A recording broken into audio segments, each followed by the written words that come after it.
Monsoon ਦਾ final spell Lahore ਦੇ ਵਿੱਚ ਵੀ ਮੁਸਲਾਧਾਰ ਬਾਰਿਸ਼ ਸ਼ਹਿਰ ਦੇ ਮੁਖਤਲਿਫ ਇਲਾਕਿਆਂ ਵਿੱਚ ਬੱਦਲ ਜੰਮ ਕੇ ਵਰਸੇ। ਸ਼ਦੀਦ ਬਾਰਿਸ਼ ਦੀ ਵਜ੍ਹਾ ਤੋਂ ਜਲ ਥਲ ਇੱਕ ਹੋ ਗਿਆ। ਨਸ਼ੇਬੀ ਇਲਾਕੇ ਜ਼ੇਰੇ ਆਬ। ਮਜ਼ੀਦ ਦੱਸ रहे हैं लाहौर तो मलिक मुश्ताक। जी बिल्कुल, लाहौर शहर ਦੇ ਵਿੱਚ ਵੀ ਬਾਰਿਸ਼ ਸ਼ੁਰੂ ਹੋ ਗਈ ਹੈ ਤੇ ਲਾਹੌਰ ਸ਼ਹਿਰ ਹੀ ਨਹੀਂ ਬਲਕਿ ਪੰਜਾਬ ਦੇ ਬੇਸ਼ਤਰ ਜ਼ਿਲ੍ਹਿਆਂ ਦੇ ਵਿੱਚ ਤੇਜ਼ ਬਾਰਿਸ਼ ਦਾ ਸਿਲਸਿਲਾ ਇਸ ਵੇਲੇ ਜਾਰੀ ਹੈ। ਪੀਡੀਐਮਐਲ ਵੱਲੋਂ ਆਖਿਆ ਗਿਆ ਸੀ ਕਿ ਲਾਹੌਰ ਸ਼ਹਿਰ ਸਮੇਤ ਪੰਜਾਬ ਦੇ ਕਈ ਜ਼ਿਲ੍ਹਿਆਂ ਦੇ ਵਿੱਚ तूफानी बारिशां होणगियां। ये 10वां स्पैले बारिशां दा जिहड़ा जारी रहेगा ते इस हवाले नाल लाहौर शहर दे विच मुकम्मल बारिश हो रही है। तुहानूं दसदा चलां कि जेल रोड ते गुलबर्ग वाल बारिश की रफ्तार तेज़ है, जबकि दूसरे इलाके भी कई जगह ते तेज़ ते कई जगह ते हल्की बारिश है।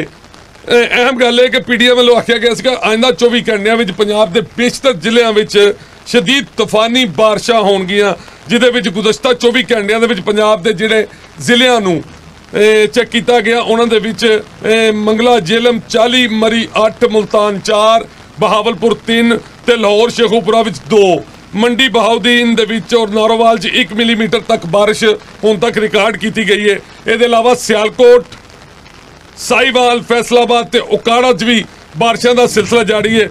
मॉनसून बारिशों का यह 10वां स्पैल है। बार बार तुहानूं दस रहे हैं ਜਿਹੜਾ 9 ਸਤੰਬਰ तक जारी रहेगा और इस तरह 9 सतंबर तक ਜਿਹੜਾ ਨਾ ਉਹ ਬਾਰਿਸ਼ਾਂ ਪੈਂਦੀਆਂ ਰਹਿਣਗੀਆਂ। ਰਾਵਲਪਿੰਡੀ, ਗਲਿਆਤ, ਅਟਕ, ਚਕਵਾਲ, ਜੇਲਮ, ਗੁਜਰਾਂਵਾਲਾ, ਲਾਹੌਰ, ਗੁਜਰਾਤ, ਸਿਆਲਕੋਟ ਚ ਵੀ ਬਾਰਿਸ਼ਾਂ ਜਿਹੜੀਆਂ ਨੇ ਤੇਜ਼ ਮਤਵੱਕਾ ਲੈ ਚੁੱਕੇ।